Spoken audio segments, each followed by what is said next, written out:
Greetings, YouTube. For those people who have been paying attention, anti-vaxxers have been a real-world problem for 20 or more years.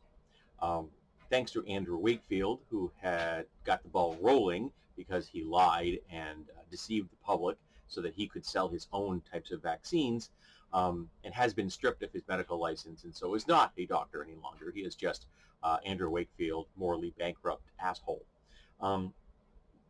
And may he burn in the deepest and darkest and hottest of fires in hell for what he has done to the world. Because of his actions, real world people have died.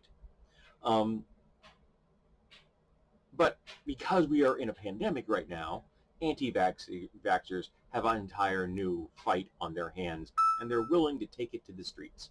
And they're willing to do what they can to kill people.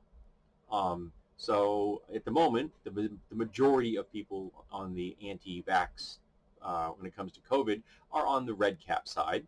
Not all of them, but the majority of them. And they have made it very much a political issue. People who are endorsing vaccines are not making it a political issue.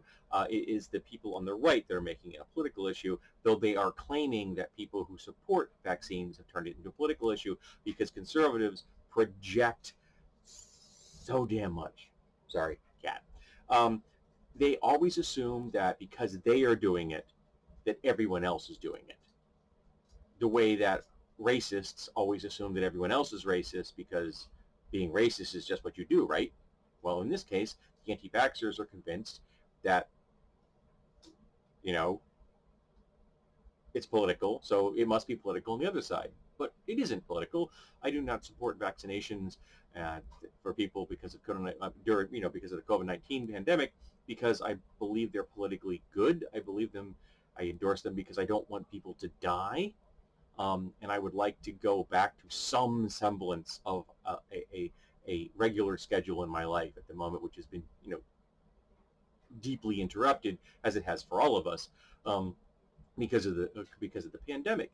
And we have people out there actively attempting to kill human beings by spreading disinformation and misinformation and out lying and trying to convince them to not get vaccines. There are people spending money to get fake vaccination credentials rather than take a free vaccine. Yeah.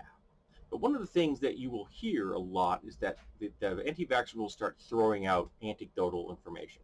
They'll just start throwing it out. Okay, if you have this information, show me the data. Don't tell me your anecdotal stories about somebody's testicles in another country. No. I want to hear the actual data. I want to see it. I want to see where you have had it printed, in what peer-reviewed journals you've had it printed in. I want to see the credentials for the labs that you've done it in. I want to see your credentials. Are you an epidemiologist or a virologist? And I want to see what the peers have said about what you have presented to them in those peer-reviewed publications.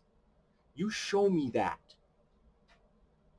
You show me that a vaccine is dangerous. Don't give me anecdotal stories. Don't talk about vaccinations that were produced 30 years ago. Talk about vaccines that are being produced now. And if the person telling me that vaccines are dangerous, for example, thinks that RNA and DNA interact inside the cell, well, I know they don't. They don't know what they're talking about. So that's a good indication right there. And if they tell you, well, those doctors are saying, no, doctors are not saying this. The doctors in the world are begging you to take the goddamn vaccine. And doctors in countries that can't get the vaccine are begging to get those vaccines so they can save some more people. So if you really, truly believe that the COVID-19 vaccines are dangerous, and you are convinced that you have the information that proves that they are dangerous, show me the data. You've made the claim.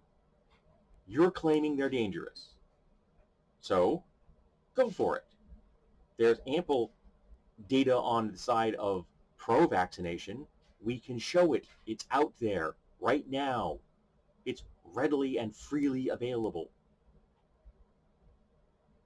So if you're claiming that they're dangerous, then the onus is on you to provide the information to convince the rest of us that you are correct.